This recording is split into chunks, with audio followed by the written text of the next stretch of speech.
అరే సింహరావు బాబు ఇది జగన్మోహన్ రెడ్డి అంటే.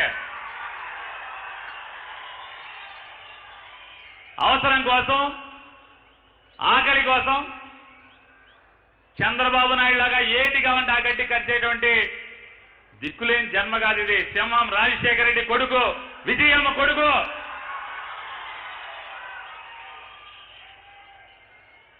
చంద్రబాబు లాగా ఆయన రమ్మని ఈయన రమ్మని అదే సినిమాలు చెప్తారు. నన్ను కొడితే కొట్టావు, నా ఈయన పది ఈయన కొట్టు ఆడిని కొట్టు అని చెప్తూ ఉంటారు. ఈలోతో కొట్టిస్తూ ఉంటారు విలన్ పక్కన ఉన్నవాళ్ళు.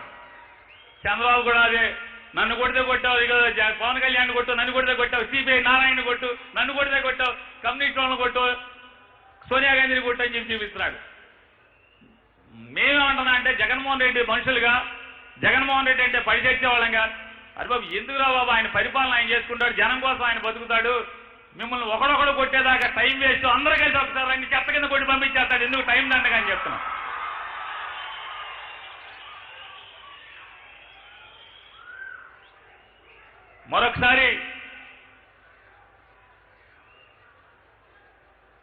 మరొకసారి మీ మనందరం కూడా ఒకటే గుర్తుపెట్టుకోండి, జగన్మోహన్ రెడ్డి కోసం జెండా మోసే ప్రతి కార్యకర్తకి చెప్తున్నాం,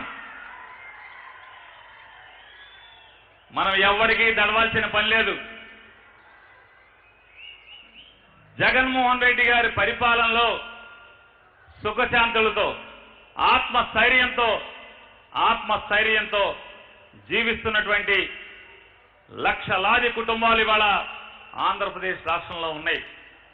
మీరు ఎవరి మాటలు, ఈనాడు పేపరు, ఆంధ్రజ్యోతి పేపరు, TV5 ఈ చెత్త మీరు చూడాల్సిన పని లేదు.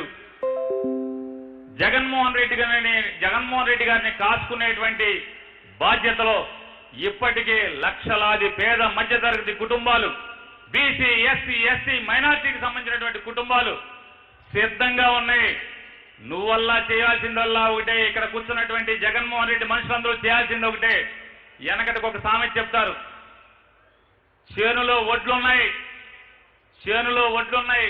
కళ్ళంలో ఒడ్లున్నాయి, పోగేసుకుని సంచులో కట్టి బస్తాలో వేసి ఇంటికి తెచ్చే బాధ్యత వైఎస్ఆర్ కాంగ్రెస్ పార్టీ జెండా మోసే కార్యకర్తలందరిది అని చెప్పి మీ అందరికీ విజ్ఞప్తి చేస్తూ, అలాగే ఇవాళ మనలో చాలా మంది కార్యకర్తలు 3 ఏళ్ళైంది మమ్మల్ని ఎవడూ పట్టించుకోలేదు, అధికారానికి దూరం, అధికారం వాళ్ళే అనుభవిస్తున్నారు, ఎమ్మెల్యేలే, ఇవన్నీ మనం అక్కడక్కడ మాట్లాడుకుంటున్నాం కదా. నేను ఒకటే మిమ్మల్ని అడుగుతున్నాను, ఒకే ఒక మాట, ఈడెవడు పేరు నాని, ఎవడేడు? జగన్మోహన్ రెడ్డి బీఫారం ఒకటి నా మొహాన పడేస్తే, నేను వెళ్ళి బీఫారం ఆర్టీఓ ఆఫీసులో పడేస్తే, జనం ఎమ్మకుత్తుడు గుద్ది ఫ్యాన్ గుద్ది మీద గుద్దితే ఎమ్మెల్యేగా అసెంబ్లీలో వచ్చి పడ్డాను. ఇప్పుడు నేను ఎవరిని?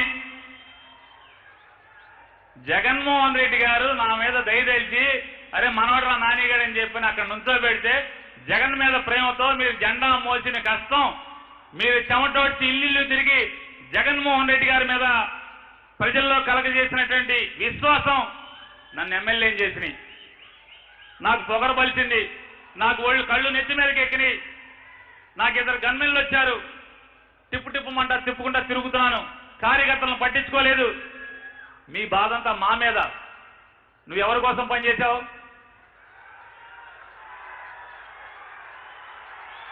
నా కోసం పనిచేశావా? నాలాంటి వాళ్ళు వస్తుంటారు పోతుంటారు, నాలాంటి వాళ్ళ గురించి నీకెందుకు రా బాబు, జగన్ కోసం పనిచేయండి.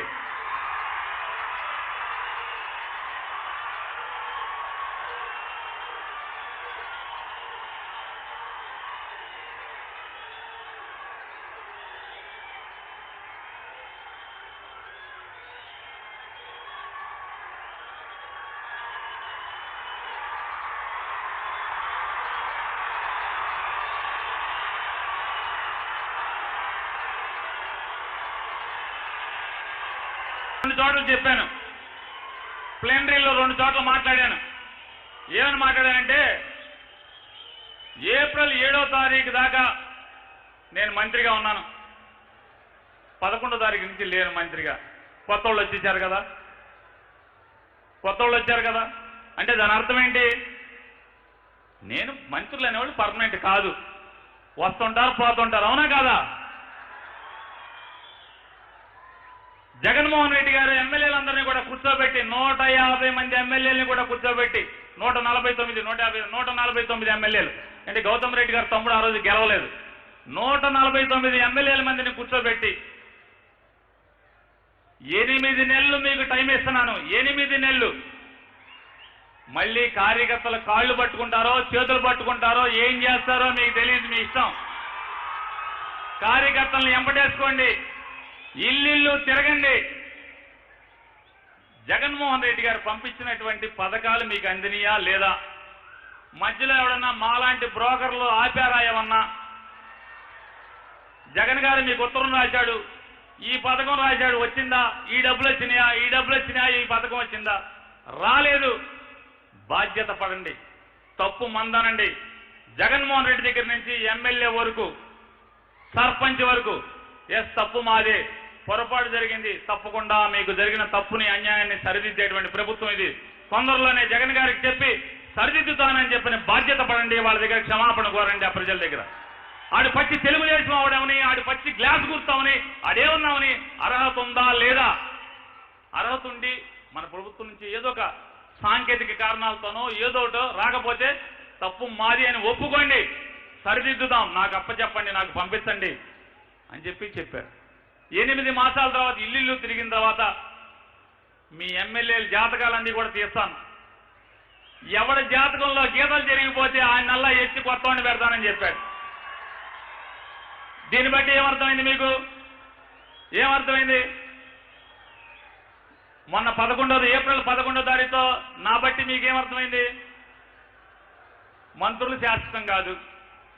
ఇప్పుడేమర్థమైంది జగన్ గారి మాట వల్ల? ఎమ్మెల్యేలు కూడా శాశ్వతం కాదు. జనం గుండెల్లో, కార్యకర్తల గుండెల్లో ఎవడుంటే ఆడే నా ఎమ్మెల్యే క్యాండిడేట్.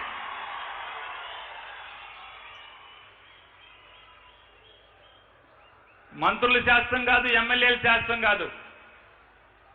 ఎవరు శాశ్వతం? జెండా మోసే ఈ కార్యకర్త మాత్రమే వైఎస్ఆర్ కాంగ్రెస్ పార్టీకి శాశ్వతం.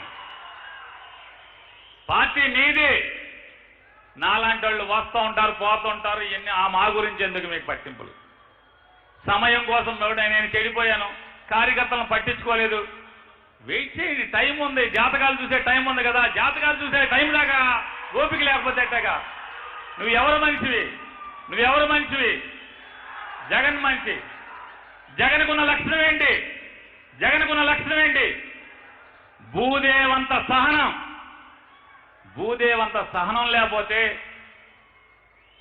తనకున్నటువంటి ఆత్మస్థైర్యం లేకపోతే, ఒక దుర్మార్గురాలు భారతదేశంలో ప్రతి రాజకీయ నాయకుడిని గడగడలాడిస్తే, ఆ రాజకీయ నాయకుల్ని ఆ రాళ్ళని గడగడలాడిస్తూ ఎన్ని కుట్రలు చేసినా చంద్రబాబుతో కలిసి 16 మాసాలు జైల్లో మగ్గదీసిన అడుగుకి వెనక దగ్గల జగన్ అంటే తగ్గేదేలే.